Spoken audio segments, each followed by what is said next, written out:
Hi, I'm Paul Warren, And I'm Ryan Klein. and this is another episode of SEO is Dead and Other Lies.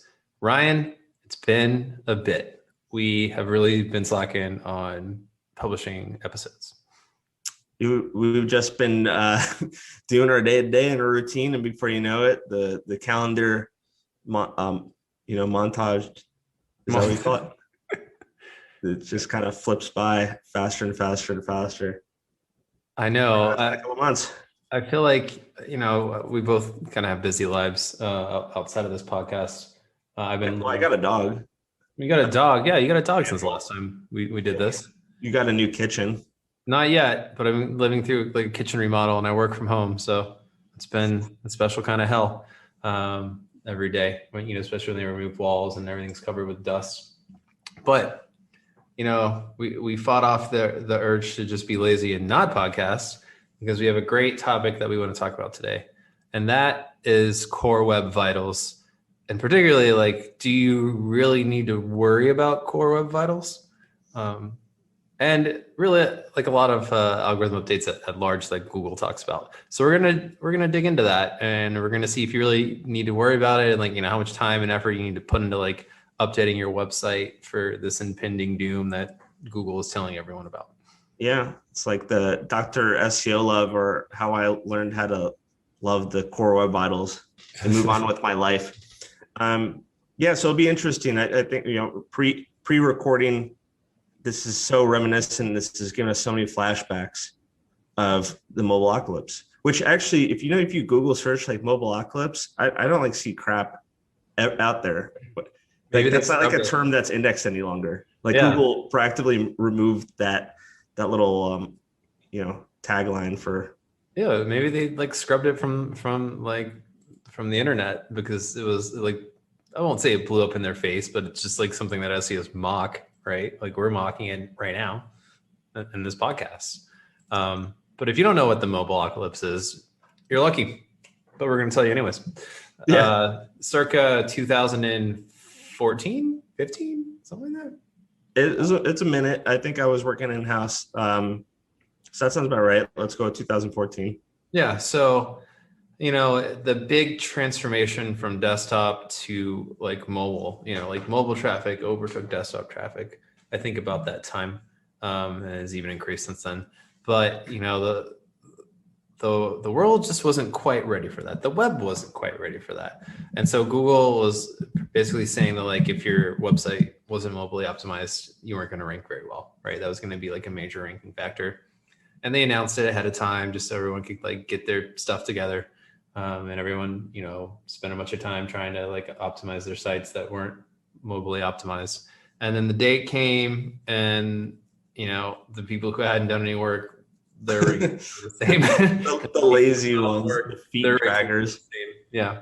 So nothing had changed at all, and everyone was like, "Well, that was a lot of wasted time for nothing. Thanks a lot, Google." Well, yeah, it's an interesting point because I feel like there's two things that typically happen when it comes to bigger announcements, because most SEOs know that algorithm updates, we find out about them after they already happen, right? So when Google takes a position of actually promoting it, pulling out that loudspeaker and being like, hey, this is what's going to happen, either it already has happened or it's kind of like a nudge for people to act, but they don't really have anything planned necessarily for it.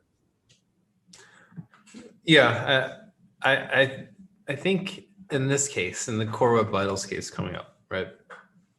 I don't know. I feel like there's so many websites out there, right? And you got to think most websites are like small websites, right? Like independent companies probably way outnumber like the massive chain, millions of traffic websites that exist out there. Just look at DMOS. Look at like website directories. It's 99% small. It's insanely right. There's just so many of them. And one thing I've learned on my time as an SEO is most places are really bad at understanding anything complicated or technical about their website. Most business owners have no idea what that crap is, right? That's why like most are really easy to like exploit or hack into, or like because people don't update like their WordPress instance, right? Mm-hmm. And so I just can't imagine that Google is going to punish like all of these websites, right? And all of these business owners that have no idea on how to like optimize for this. And the study that was just on Search Engine Land said like only 4% of websites pass all of like the core web vitals. Like 4%. Only 4%. 1 out of 25. It's a low number. Don't do the math. You're not doing the math, are you? You just pull out your MS DOS calculator and do that. Yeah, so that's like an insanely small number. So even if like you were affected, if everyone's affected, then I guess no one's affected by it, right? Exactly. And the thing that both these kinds of bigger like announcements, and especially preemptive. I mean, the Core Web Vitals, what Google and been putting out press releases for months and months and months that like the date that this is going to take effect is like July or August. Like they've been saying it forever. And Mobileocalypse, I mean, look at like the correlation. There are a lot of similarities. Both were announced far in advance. They both had like a date far in the future, far in the future, and it was kind of an official date or window. And both of them contribute directly to like a user experience. Like it's something where they're, it's their way of saying we're going to penalize you if you're not providing a good user experience to visitors of your website. And I would ultimately say there's a ton of websites for like, I have a terrible user experience and I still use the websites all the time, right? Especially with like small businesses. Like I just ordered food from like a local restaurant for like pickup, and I went online and it wasn't like it was the best experience I've ever had in my life, right? But it also didn't really. It's called Swine and Sons, so it's pretty. Oh, good. I've heard of that place. Yeah, they have like a different restaurant that the same people own in Winter Park, Florida here. Porchetta? Is it your favorite? Do you get porchetta? Is that your favorite meal there? No, I actually got a really good like Nashville hot chicken sandwich. So dang, quite spicy. That sounds good. Anyways, back on topic here. I didn't really care if it was like optimized or not. I just wanted to get that sandwich, right? Because I was hungry. And so, I think like for some websites, maybe it's really important. I don't even really know, right? Like I don't know if it's really that important. People are generally willing to go through a lot. Like you got to think of like Amazon. How much money does like Amazon spend on like optimizing like that path to like purchase something, and everyone complains about how it's like sucks, right? They complain about like how it sucks to search things on Amazon, and sort things by different products. So by the way, speaking of Amazon, have you and user experience, have you ever ordered groceries on Whole Foods on Amazon? I have not. It's pitiful. You would think that for a company like Amazon they'd figure it out, but they basically just use the same interface they use for purchasing products, except when you're grocery shopping, you're buying 50, 60 products and you wouldn't want to do it that way. Yeah. So even they can't figure that out. I mean, the point of this isn't that like you shouldn't optimize your website for conversions, right? You should spend time doing that. That's important, especially if like you're an e-commerce website or you drive a lot of business to your website, right? You should do that. But as far as like a ranking factor, I think it's like so far down the list that it's almost non-existent, right? Like you could counteract whatever issues you're getting from like outside of maybe like the bounce rate. And even with bounce rate, like I have blog pages on sites that I manage that are like 90% bounce rate, but still like rank super high. And they've ranked like for all the stuff that I want for like the past like 3 years, right? So, if you're like, even Google's like, well, only 10% of the people are like happy to land on this page, but they still don't, it doesn't affect the rankings, right? Yeah. So, I mean, you're making a good point. So there's like the side of it where, is this truly a ranking factor? And that we're pretty much like really cold on. Like we don't really, feel confident that that's, unless your website is just pure trash, not mobile optimized whatsoever, no SSL, like you don't observe any of it. I mean, maybe something in there fits into it, but that's very rare for any normal website nowadays. But talking about user experience, sure, there might be some steps you could take that may benefit a user experience. Yeah. Well, I know like one of the things, okay, so GDPR, you know what that is, right? Is that a cryptocurrency? No. it's the General Data Protection Regulation, right? So if you do business in like the EU, you have to or like they passed a thing a little while ago with like in California, right? Like, so if your website does business in California, you have to allow people to opt out of like cookies, Mm-hmm. being tracked on your website, right? And so most of the time for people to like do that, they have to use like a third party service to like opt out, So like there's there's like a thing called OneTrust. There's a bunch of companies that do it. And so basically you're running this thing on your site and then people are clicking on it and then it's shutting off all the other cookies and like whatever you're using to like pixels that you've added to like track shit, right? But the entire thing slows your website down. Like the entire, like in concept of it in general slows like your website down and it makes like the user experience worse, but you have to by law have this thing on there, right? So like how does Google like in good conscience at all like penalize websites that have to have this thing by law that makes the user experience worse and makes like the mobile load times worse, right? And you'll see issues like when you have it like in Search Console, like text is too close to like button or like crap like that. Oh yeah, I have clients that get hung up on all the way, and then you try to kind of like replicate it, and it's just like I don't even know what you're talking about. And it's like you're just at the mercy of this like third party thing that's allowing like people to opt out of you being able to track that stuff from, right? So even like the ADA stuff, what you like Userway is like a pretty popular one, a free tool that people use, but then the ADA compliance buttons like will take over like the screen and make it like difficult user experience. Yeah. So I'm just saying like we live in like a world right now where I don't think Google is actively trying to punish people. And I think as far as a ranking factor, I think like it's pretty far down the list. So like even if you don't have everything together by like August, I don't think it's gonna hurt you. I mean, there's way more important things. I think that Google does focus on, and it's like web spam. It's like the biggest thing that they want to focus on and like get rid of, right? Like really, really crappy websites that are trying to rip people off, versus like websites that don't load as great as you'd want it in like a mobile environment, right? Yeah, I mean, we've talked about it in the past. I mean, a lot of these things. I don't think that like Google Web Vitals Core Web Vitals necessarily like took over the criteria for like Google Site Speed Insights, but like if you run it and it's very clear like 1 through 100 for mobile and desktop, and then it'll say your website does pass or does not pass Core Web Vitals via that page.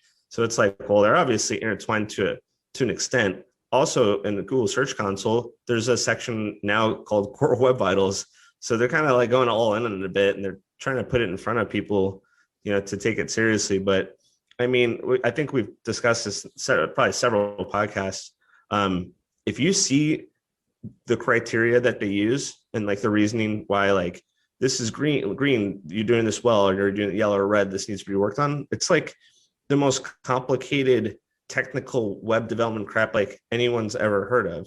Like I know people that have been web devs for years and years, like that's their livelihood, and they can't tell you how to do like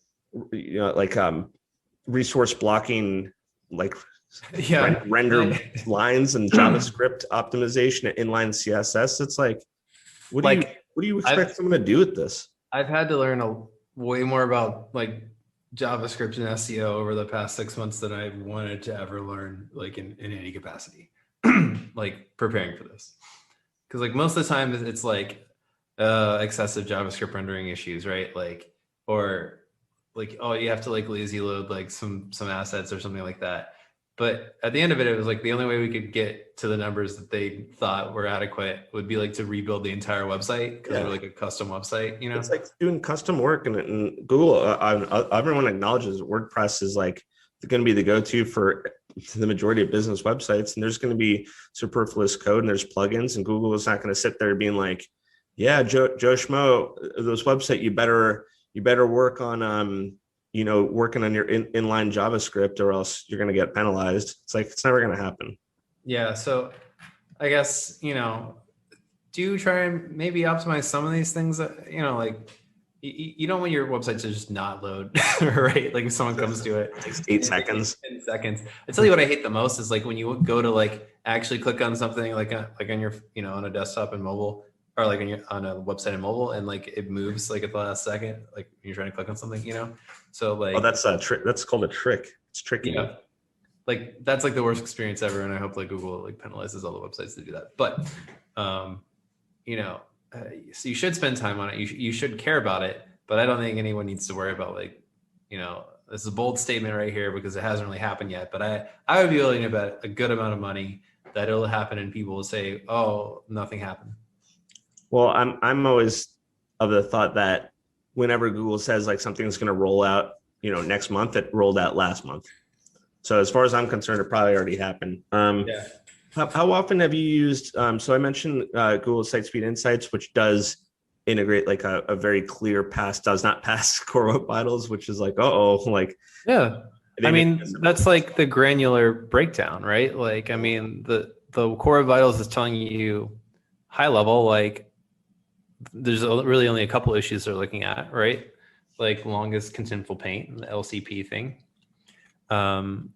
And really what they care about is in mobile. I'd be willing to bet that you could have a really, really good score in mobile. And I don't know. Well, I mean, I guess they're separate algorithms now anyways, right? So I have a question for you. And this one of the guys on my team, SEOs, is all about Google Site Speed Insights, but actually finds a little bit more insight using Lighthouse. Have you used that tool? Yeah, we use Lighthouse. Yeah. Even on their website here, it's an automated tool for improving the quality of websites. It's audits for performance, accessibility, progressive web apps, SEO, and more. So it does drop the SEO. So do you know if like off the top of your head, if there's anything that Lighthouse includes that's like does like this one-off thing that Site Speed Insights doesn't do that's helpful? I don't know. I mean, like, aren't they getting rid of like Site Speed Insights eventually anyways? Like, aren't they setting it as a tool? Is it going to go in the way of a PageRank? Well, I mean, they're doing like the schema, like the page checker, like they're getting rid of that. They're sunsetting that tool. So I thought they were just getting rid of both of those at the same time, but maybe I'm wrong. Yeah, I'm seeing like some of the same types of metrics that I see for Site Insight. So it just to put in perspective the complexity of what the insight for this, first contextual paint, time to interactive, first CPU idle, max potential first input delay. I mean, like, I get it. They go to MIT. I get it. But like, you know, all this first meaningful paint. That's like what my art teacher used to say. I wish that's what it meant. Middle school. That would be really, really awesome. So for anyone that doesn't necessarily want to learn how to do coding by hand and optimize like their PHP and JavaScript, we've been having a ton of success with the NitroPack plugin. It has been, frankly, nothing short of a godsend. So as I mentioned, the mobile scores will be between 1 and 100. Generally, it's not very common that you'll see a mobile score of above 60, and then desktop, you won't see it. You know, you'll get 80 or 90, but this NitroPack, it'll get people to a perfect 100. And mobile will still be about 60. I don't think I've seen a 70 or above. Yeah, I mean, that's really, really good. So obviously, whatever. It's 100. Whatever they're doing. You know what happened to the rankings? Nothing. Nothing has changed. Well, there you go.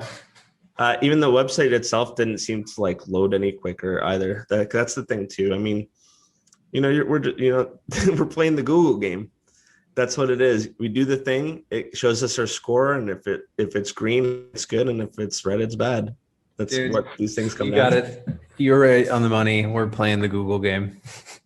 They're playing us. That's what's happening. The Google is playing us. But that article you presented was only 2 weeks ago. 4% of websites. I could see that number getting to maybe like a cool 4.2% by August. I don't know. That's a lot. That's a lot of sites. I mean, that's a lot. 0.2% of websites is like millions of websites. So yeah, don't feel too good about that happening, but I'll throw that out there. Maybe.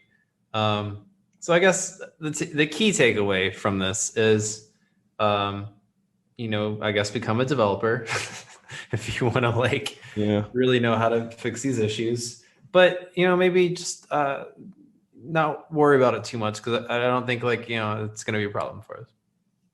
Yeah, and plus, like, if someone's kind of riding their ass about improving the scores, just get the scores up to a manageable amount, and then always make it relative to your competition. And it's like go circle back to the beginning. If everyone has really crappy core vitals in your respective market or area, doesn't it mean that you're just only going to be as bad as what's relative to your website? When you're not all going to suffer, you're all going to be in the same playing field.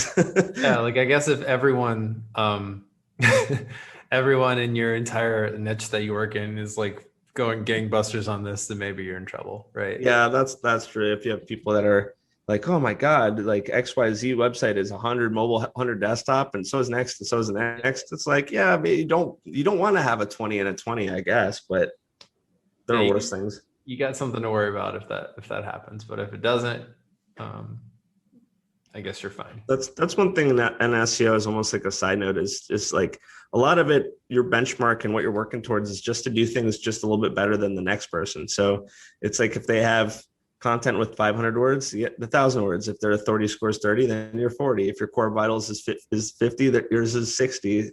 Like that's oftentimes what you're always working for anyway.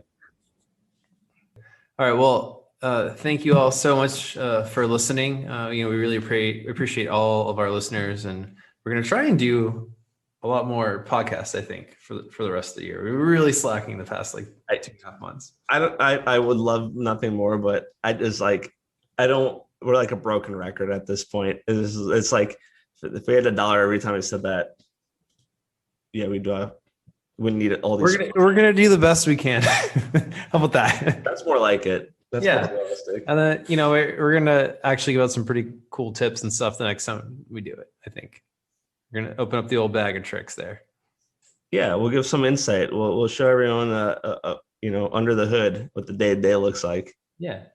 All right. But, thank you so much for listening. I really appreciate that. And please be sure to like, share, subscribe anywhere that you listen to this podcast at. And if you want to get a hold of Ryan or I, you can email us at seosdeadandotherlies@gmail.com. We usually respond to that one pretty quickly, or you can LinkedIn us, or you can leave us a message on our YouTube channel. All right. Well, thanks again so much for listening. I'm Paul Warren. I am Ryan Klein. And this has been another episode of SEO is Dead and Other Lies. See you later. Bye.